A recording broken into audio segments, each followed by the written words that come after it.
My name is Mia, and this happened to me last fall when I was 22. I live in a small town in Ohio, one of those places where everyone knows each other, or at least you think you do.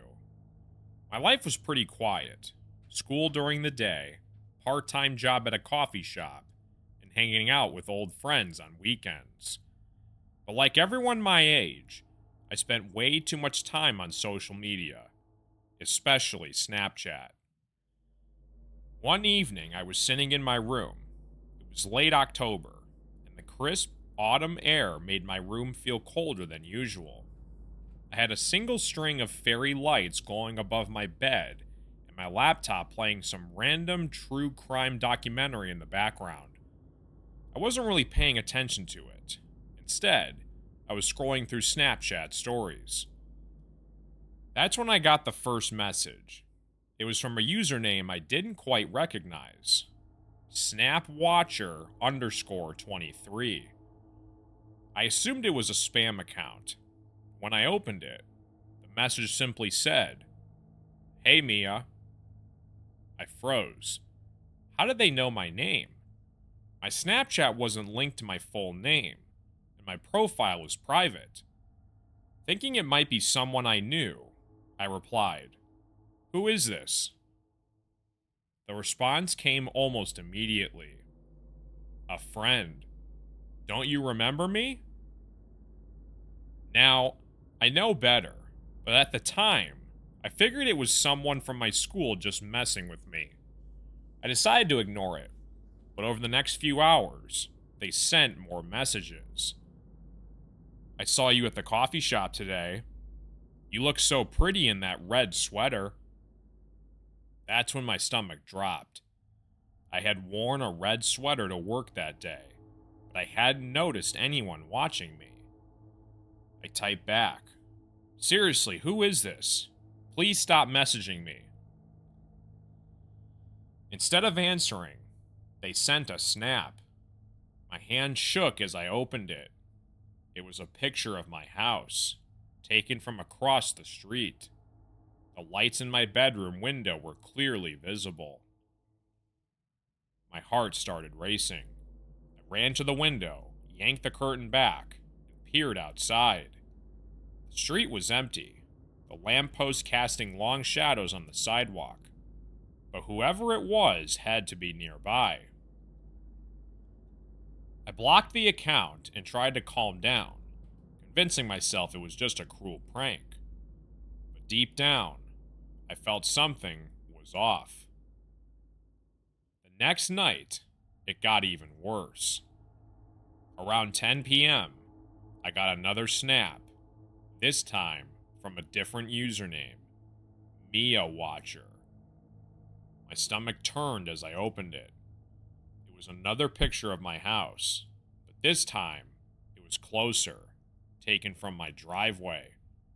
The message read, "Are you scared yet?" I bolted out of my room and locked every door and window in the house. My parents were out of town, and I was too embarrassed to call the police, thinking they'd just brush it off. So I stayed awake all night long, jumping at every creak and shadow. The next morning, I finally told my best friend Sarah. She came over and insisted we reported it. As we were talking, another snap came in. I didn't want to open it, but Sarah grabbed my phone. It was a video this time. The camera panned slowly across my backyard. The leaves were crunching underfoot, and a figure could be seen just barely in the shadows. They were wearing a black hoodie, the hood pulled low over their face. Sarah screamed, and I finally called the police. When they arrived, they found the footprints in the dirt outside my window and cigarette butts near the bushes in the backyard. Whoever it was had been watching me for days. The police never found the person behind the account, but the messages stopped after that. To this day, I don't know who it was or what they wanted. I deleted Snapchat and haven't used it since. But sometimes, When I'm home alone and hear a noise outside, I can't help but wonder if they're still out there, waiting for the perfect moment to reach out again.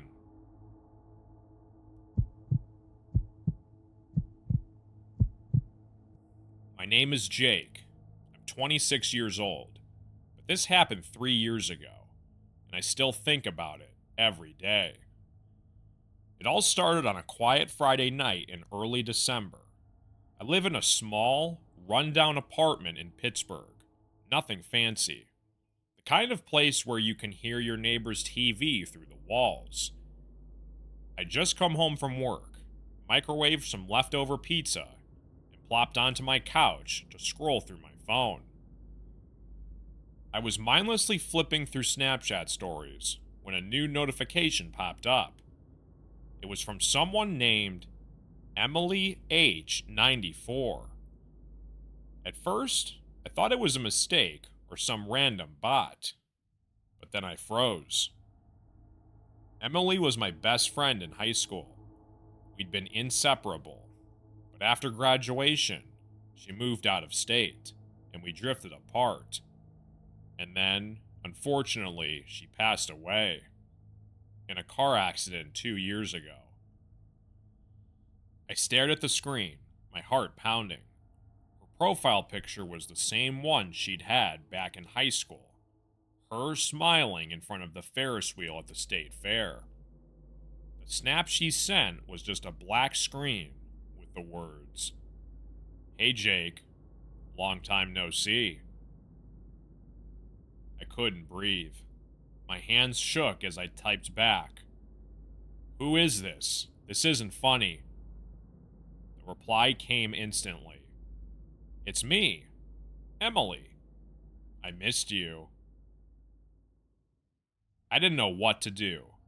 I wanted to believe it was a sick joke, but how would anyone know the little details about Emily? She wasn't the kind of person you'd find plastered all over social media.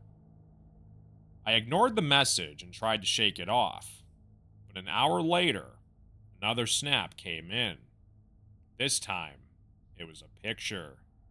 My heart stopped. It was my apartment door. "Let me in," the caption read. I jumped off the couch, grabbed the baseball bat I kept by the door, and peered through the peephole. Nothing.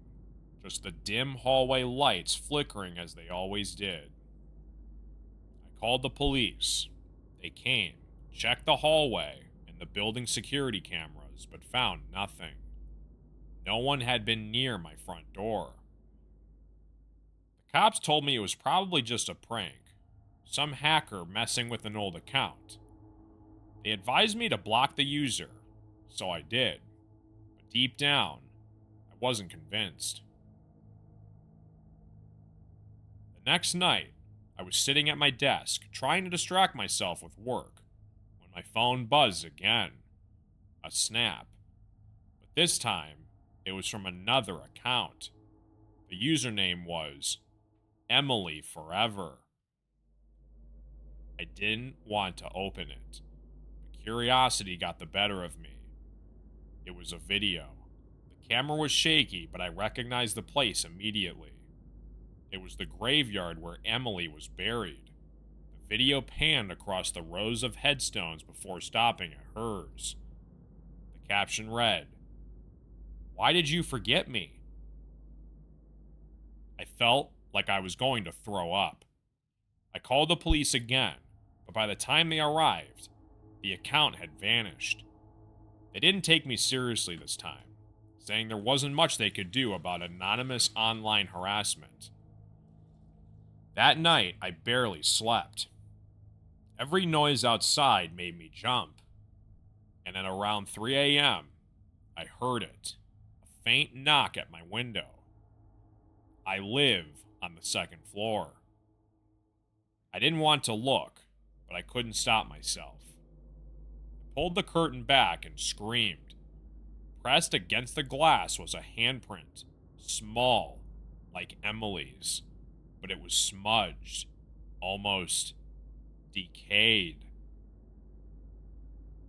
I moved out of that apartment a week later, changed my phone number, deleted all my social media, and tried to start fresh. But sometimes I still get snaps. They come from random accounts with no profile pictures. They're always the same. Photos of places only Emily and I knew. The tree we used to sit under at the park, the corner booth at the diner where we'd talk for hours. I don't open them anymore, but the captions always appear in the preview. I'll see you soon.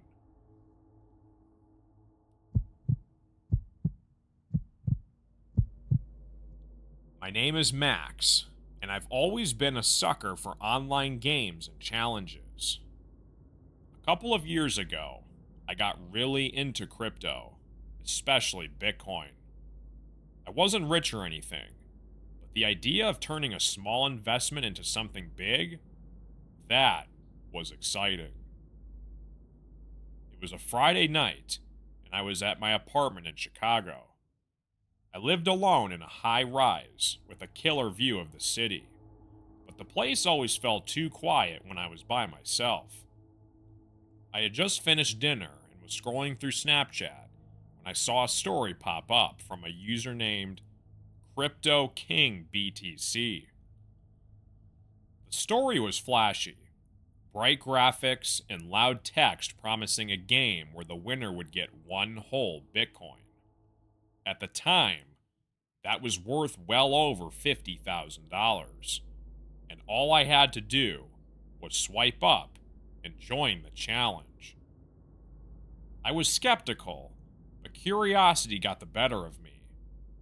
When I swiped up, it opened a private chat with the username CryptoKingBTC. They sent me a message almost immediately. Welcome to the Bitcoin game. Ready to play? I typed back. Sure, but what's the catch? No catch, they replied. Win the game, win the Bitcoin. The rules are simple. Solve the riddles and complete the tasks. You have 24 hours. I figured it was just some elaborate marketing scheme, but I was bored, so I said, all right, I'm in. The first riddle came through. I speak without a mouth and hear without ears. I have no body, but I come alive with the wind. What am I? Easy. An echo. I typed it in, and they replied with a thumbs up and the next clue. Check your email for task 1. The task was to take a selfie at a nearby park and send it to them through Snapchat. It was almost midnight, but I wanted to see where this was going. The park was only just a few blocks away, so I grabbed my jacket and headed out. The streets were empty, and the park was eerily quiet.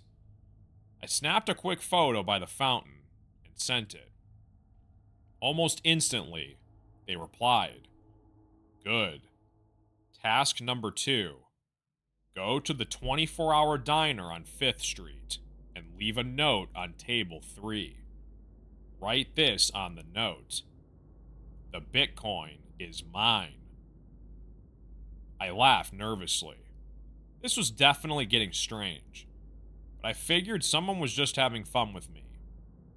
I did as they asked, leaving the note on the table, and sent them a picture for proof. Their next message sent chills down my spine. You're doing great, Max, but let's make this more personal. They sent a snap, and it was a picture of me in the park, taken from behind a tree. I froze. Who are you? Are you following me? They replied with another snap. A close-up of my apartment building, the light in my living room window glowing faintly, and the caption read, I've been watching you.